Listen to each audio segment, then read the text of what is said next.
د پاکستان د خزانه وزیر ساغډار د 2023 او 2024 مالی کال لپاره 14.6 کروڑ روپو بجټ وړاندې کړی دی چې پکې د 6 کروڑ روپو خساره شامل ده. یعنی حکومت به د خپل ټول آمدن په نسبت 6 کروڑ ډالر زیاتې پیسې خرڅ کوي. د بجټ اهم ټکی د جمعې پروز وړاندې شوی. بجټ کې د حکومتي کارکونکو د لپاره په تنخواګانو کې اضافه، ځوانانو لپاره د لیپټاپ پروګرام او د معاش کم نه کم خد 2000 روپے ټاکل شوی دی.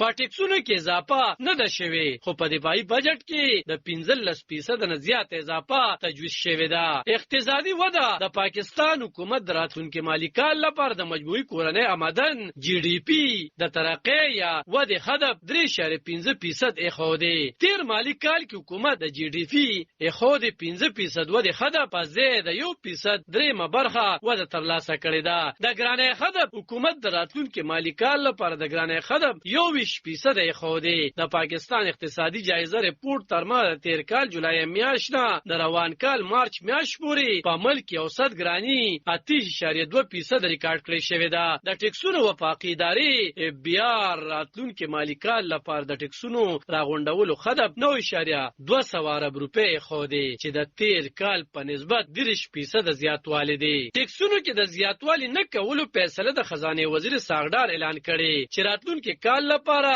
به د وړاندې نه په ځای ټیکسونو کې نور زیاتوالی نه کوي. حکومتي خرچې د روان مالی کال لپاره حکومتي خرچې 13,300 ارب روپے خودل شوی. دا د تیر کال بجټ په نسبت 53% زیات دي. د حکومتي خرچو لوی برخه ترقیاتی بجټ حکومت د 2023 او 2024 مالی کال بجټ کې د وفاقي او صوبایي ترقیاتی منصوبو لپاره 2,109 ارب روپے خودي. تیر کال ترقیاتی بجټ 2,158.8 ارب روپے او ترقیاتی بجټ د تیر کال په نسبت 15% سیوا کړی شوی او د مجموعي کورنۍ آمدن یا GDP 2.6% برخه جوړیږي. بجټ کې د دفاع لپاره 1,304 ارب روپے خودي شوی دي. د دفاع بجټ د تیر کال په نسبت 15.4% زیات کړی شوی دی.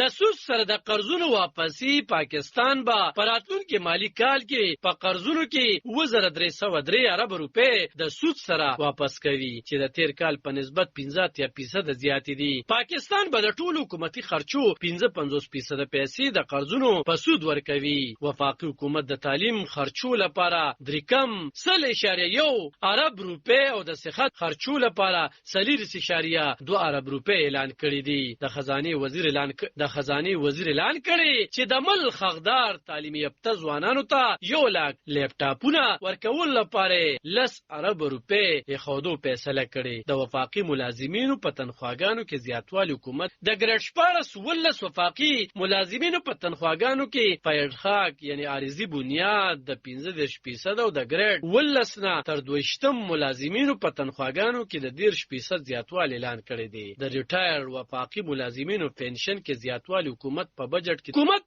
کې د ریټایر وفاقي ملازمینو په پنشن کې د 12.5% اضافه اعلان کړی دی. حکومت پر راتلونکي بجټ کې د کم نه کم تنخواه خد 2,000 روپے ټاکلې دي. علب خان شیرپو دلبر نیوز 400 د پاکستان